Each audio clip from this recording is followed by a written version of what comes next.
Now, I want to get back to this climate issue and the message for Anthony Albanese back in Australia, because Joel Fitzgibbon, the former Defence Minister, has been in Washington. He's seen events unfold here, and he reckons it's time for Anthony Albanese and Labor to pull back on their climate ambitions. Have a look. Joel Fitzgibbon, thanks for joining us. Gee, it's been an eventful week, hasn't it? Let's go through some of it. Let's start with AUKUS. How is AUKUS looking under Donald Trump 2.0? AUKUS is looking really good. I've had a conversation with Kevin Rudd since our arrival, and he reports good news. And, you know, when we run into the political classes here, there's nothing but praise and interest in the AUKUS proposal. So I'm feeling pretty confident about that. Have you seen before anything like this? President sworn in, executive orders scribbled off within half an hour or so, done up on stage, pulling out of Paris, sending troops to the southern border. It's incredible to watch, isn't it? No one of my age or younger, Chris, has ever seen anything like this. It's a juggernaut.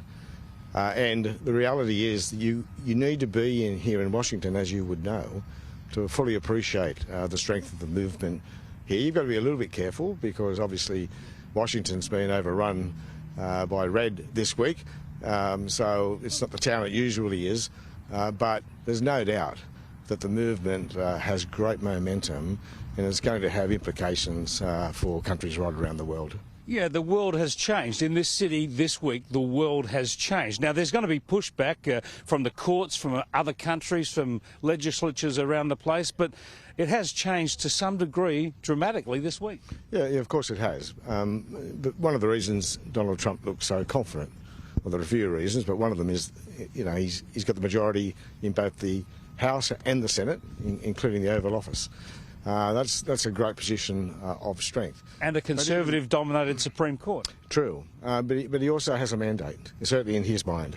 And you know, I thought he might have dialed down the rhetoric a little in the inauguration speech. Expectations management is important in politics, but he did not. He wound it up and doubled down, basically, so it's going to be an interesting and wild ride. The border's closed already. Reports are fewer people coming through on the Mexican border. Troops are going down there. When it comes to diversity, equity and inclusion, websites on government departments have already been cleaned. I mean, the change is actually happening immediately. Well, he's tapped into something, and whether you agree with it or not, it doesn't matter.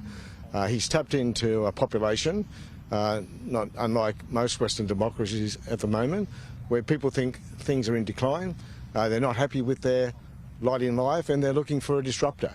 And Donald Trump's nothing if not a disruptor. Now, you mentioned Kevin Rudd. You've caught up with him. Of course, you've been a long-time friend of his, a former Prime Minister, a former Foreign Minister, an arch critic of Donald Trump. Is he going to get the access that Australia needs? Oh, I've got no doubt that Kevin will continue to be our ambassador. We talk to people here, and they've got nothing but good things to say about him and the work he's been doing back at home, of course. Except for me. I didn't say that. Well, they're the odd exception.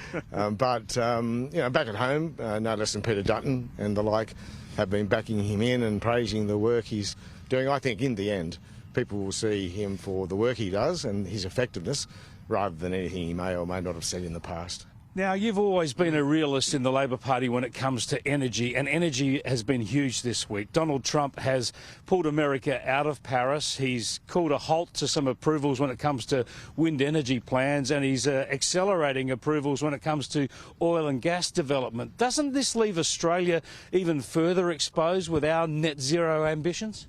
Well, I think, of course, for recalibration, I mean, when you melt it all down, there are three key ways in which the Trump juggernaut affects us in Australia. One, direct policy. Issues like trade, for example, tariffs, have a direct policy impact. Indirect policy impacts, decisions made that don't directly affect us but certainly have a knock-on effect. And you know, climate change, I think, is an example of that. And the third way it impacts is that it emboldens people in other electorates to be maybe more vocal and more opinionated, you know, people who've been concerned for a while about the direction of things.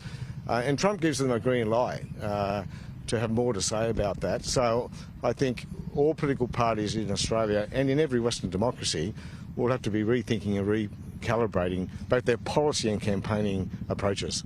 When you say recalibrating on Paris and climate and energy, this means actually pulling back from net zero by 2050, doesn't it? We've got ahead of ourselves with the ambition, and if America's not going there, why should other countries, least of all Australia, damage itself in pursuit of that? Well, I certainly think it means listening more to what the voting population is thinking and saying in every democracy, but including in Australia. I remember very vividly 4 years ago when Biden was elected.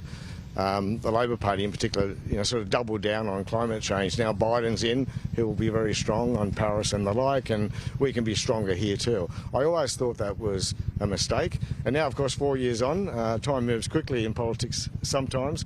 If you want to acknowledge Biden meant something about doing more, you've got to think about whether Trump being elected means something like recalibrating at the very least. Doing less. Are you saying that Labor should be now doing less on emissions reduction? Obviously, I want Labor to win the next election, and I think that it would be a mistake not to rethink things in the wake of both the election and what's coming after the election. I mean, our election in Australia is going to be coming well before President Trump's had the opportunity to make mistakes. So this momentum is going to be with us for some time to come, and I think it is a time to listen to what people are saying. The Labor Party will always be strong on climate change and will always be stronger than our opponents. But we've seen what overreach does. We've seen the outcome of overreach here in the United States, and we need to be careful not to overreach at home as well. Well, as we say, there's a big difference between weather and climate. There's certainly no evidence of global warming out here in the cold in Washington this week. So thanks for braving the weather for us, Joel. It's been great to catch up. A pleasure, Chris.